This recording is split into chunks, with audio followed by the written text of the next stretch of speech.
Արդյոք ճիշտ եք համարում բարերար Սամվել Կարապետյանի նկատմամբ Փաշինյանի վարքագիծը։ Ես չեմ հասկանում հələ ճիշտն ասած, ինչա կատարվել։ Արդյոք ճիշտ եք համարում բարերար Սամվել Կարապետյանի նկատմամբ Փաշինյանի վարքագիծը։ Ոչ, Ինչու՞։ ինչ իմաստուներ են ամբարներ։ Ինչու եք ուզում կալանավորել բարերարին։ Ես չեմ անում ախր։ Դե մեղքը չի, ինչ արել որ, ինչքան չլի էլի մեր հայերին օգնել է էլի։ Չէ, ճշտով եմ ասում։ Ինչքան կարեցել է մարդը լավություն արել է, ես չեմ ճանաչում իրան։ Ինչու է Փաշինյանը ուզում կալանավորել։ Ինչ իմանամ, բալես։ Իրանք ինձանից ավելի օպտնի են, ավելի ճիշտը կիմանան էլի, ճիշտ եմ ասում։ Իմ հարևանից հարցնեիք, ես կասեի, իմ հարևանից հարցնեիք, կասեի։ Դե եկեղեցին գիտես ինչ կա, ես ժամի կողքով անցնում եմ, այսքան վաղ երևանցի մարդ եմ, ոչ էլ մտնում եմ, ինչի հիմար ոչ թե արհամարում եմ ժամը։ Սամվել Կարապետյանը կողմ է խոսացել եկեղեցուն եւ դրա համար դրանից հետո Փաշինյանը որոշել է, որ պետք է Քան էլ արդար մարդիկ չեն եկեղեցու մեջ աշխատողները, չգիտեմ, ձեր աշկից կընկնեմ թե չի, բայց իմ ճիշտը ասում եմ, հաստատ։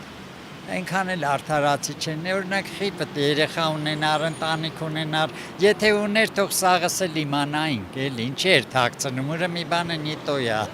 Ուսանողական են գերենք։ Դե իրեն ձերբակալված է այս բանի։ Բոլորը սա իրար գազոցի է, ուղղակի ընդամենը։ Չկա իրար դեմ, ասենք, թշնամություն, եթե հնարավոր, այսինքն անհնար չէր համագործակցել, անհնար չէր։ Եվ ժողովրդի համար ինչ որ լավ բաներ անել։ Բայց որ այսպես սաղին դրե գզում է, սաղին ստորացնում է, սաղին գցում է, դա միանշանակ լավ չի։ Փաշինյանը ուզում է, որ իր անգարագիտությունը իր ոչ, նա հայ չի։ Իր անգարագիտությունը Հայաստանը ծախի,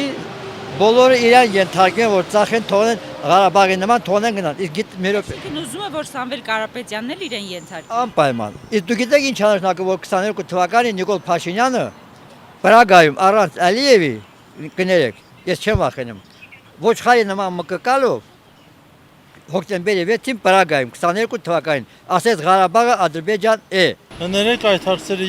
այդ հարցերի թեմայի հետ ես գործ չունեմ։ Եկեղեցու մասին էր խոսել, դրական էր խոսել, դրանից հետո սկսվել էր Փաշինյանի ջղաձգումները։ Ես տեղեկություն չունեմ, կներեք այդ հարցերի Տեղեկացնում եմ։ Փոխադարձ բան կա դրա մեջ, ինքը սկզբից սկսեց։ Այսինքն ինչ է նշանակում պետության ղեկավարին հաթաթա տալը։ Չեմ կարծում որ Եկեղեցու մասին էր խոսում։ եկեղեցին ինքը սխալներ ունի, թող եկեղեցին ինքը ուղի իր սխալները։ Եթե ինչ որ բառ են այնտեղ մանգալի, որ բառը ասվել է, այդ բառը հենց եկեղեցու օրենսդրության միջից հանած բառ է։ Ես ինքս այսօր կարդացել եմ։ Ինձ հետաքրքիր էր կարդացին։ Շատ ճիշտ են արել։ Հարաբես քաղաքական աշխարհը ինձնից շատ հեռու է։ Ամեն ինչի տակ լիքը տողատակ կա, այնպես որ ես չունեմ կարծիք։ Թող մտածեն այն մարդիկ, ովքեր սարքում են այս ամեն ինչը։ Չէ, ճիշտ չի, բայց ինձ թվում է դերասանություն է, էլի ոնց որ այտենց գիտեմ։ Հնարավոր չի, որ իրան բادوություն անեն, որովհետև ինքը շատ լավ մարդ է։ Փաշինյանն է դերասանություն անում։ Հա, ինձ թվում է իրանք իրար լավ էլ հասկանում են։ Դա ճիշտ չի։ Չեմ ընդունում։ Նման մարդը արժանի չէ դրան։ Իսկ ինչ է ուզում Փաշինյանը սրանով ասել։ Ես չգիտեմ ինչ է առաջ տանում։ Սկզբնական շրջանում ես էլ շատ սիրել եմ, հարգել եմ Փաշինյանին, մինչև ընդհուպ արտերկրից եկել եմ, հասել եմ ընտրություններին, բայց հետո զգացի, որ չէ, սա այն ճանապարհը չէր, սա այն ուղին չէր, որ մենք սպասում ենք, այն չէր, այն արդյունքը, խոստումները ոչ մի բան չիրականացավ։ Երկուսի վարքագիծն էլ մարդկային չի։ Երկուսին էլ մարդկային չի։ Չի կարելի։ Հիմա մենք փոխանակ համախմբվենք, իրար ենք կոտորում, եւ վերջը ինչ է լինելու, այդ հարցին ով կարող է պատասխանել։ Իհարկե ոչ, իհարկե ոչ։ Ինչու է Փաշինյան, ինչ է ուզում սրանով ասել։ Դուք ինձանից լավ եք հասկանում։ Ով որ իրան դեմ է գնում, գիտեք, բոլորին էլ ինքը ուզում է պատշաճ լինի։ Իսկ արդյոք կկալանավորեն։ Չեմ կարծում։ Այդքան ուժ դժվար ունենա։